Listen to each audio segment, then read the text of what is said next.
There should be some fines, there should be some penalties other than Amazon just saying, oh, well, whoops. They're literally saying 1,000 listings a day are fake.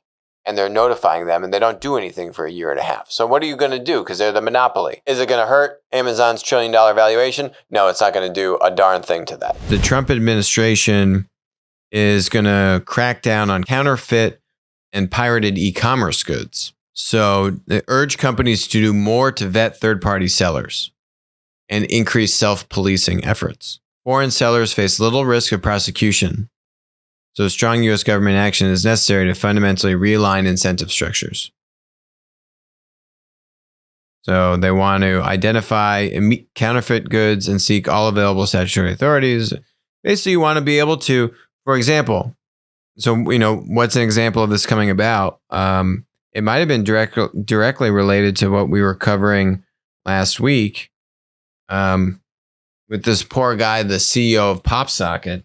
God, it was horrible. I mean, I felt so bad for this guy. Here's our little recap. Amazon would just go make up the price that they would want to sell it for and bill his company for the difference and say, oh, well, we had to lower the price, so you owe us like $1.2 million. They had 1,000 listings a day that they identified as counterfeit for their inventory.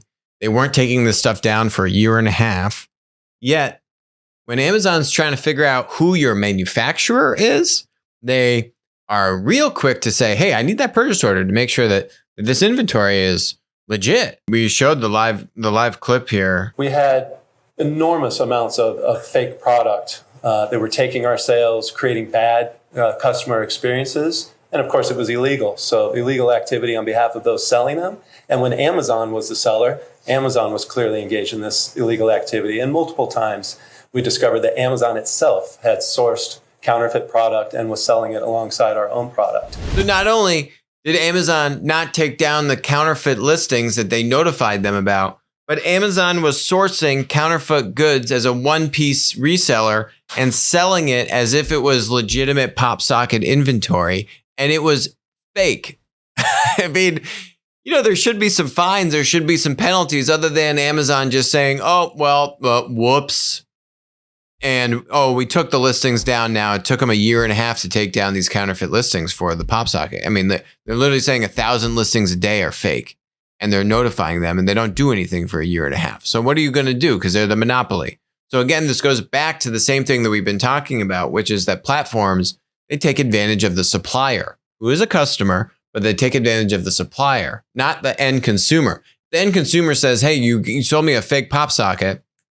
You get it refunded, no problem. Boom, here's like 2 free ones. Because Amazon knows this kind of stuff goes on and they have the leverage over the supply to handle this stuff on the back end. So they absolutely protect the end consumer.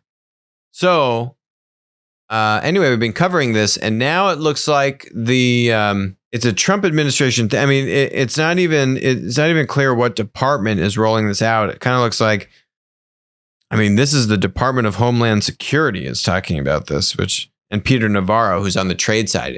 I think this is like a Department of Commerce thing, maybe FTC. Interesting jurisdiction-wise, who's going to own this, but it looks like it's actually coming from White House that are driving this, which I think is a good thing. It's a good initiative because the FTC and the DOJ have failed to act from an antitrust standpoint to say that the platforms are taking advantage of suppliers. And so this is a Band-Aid. This is one action that you can take, which is a byproduct of that kind of bullying. That's actually what the PopSocket CEO literally said that Amazon's doing. They're bullies. So this is one example of bullying. This is a Band-Aid. It's not solving the problem at the source, but it's one example byproduct of what happens when you have the leverage, you take advantage of the supplier, get these counterfeit goods. What's the real incentive for the platform to take it down right away, right? What happens if it's a day, a month, or a year?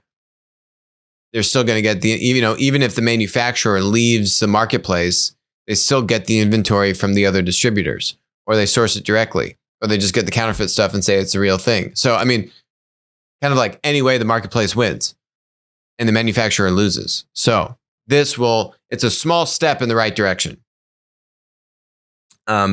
Is it going to hurt Amazon's $1 trillion valuation? No, it's not going to do a darn thing to that. And it's nowhere near the Facebook stuff in terms of the amount of, I mean, Amazon already has all the tools. I just think it's how diligently they enforce the tools and enforce these policies. I think they've just been very laissez-faire because guess what? It's in their own interest. So they're biased. Hi, this is Alex from Winner Take All. Thanks for joining us. Hope you enjoyed the content. Feel free to leave a comment, ask us questions, and definitely make sure to join us on our next live stream.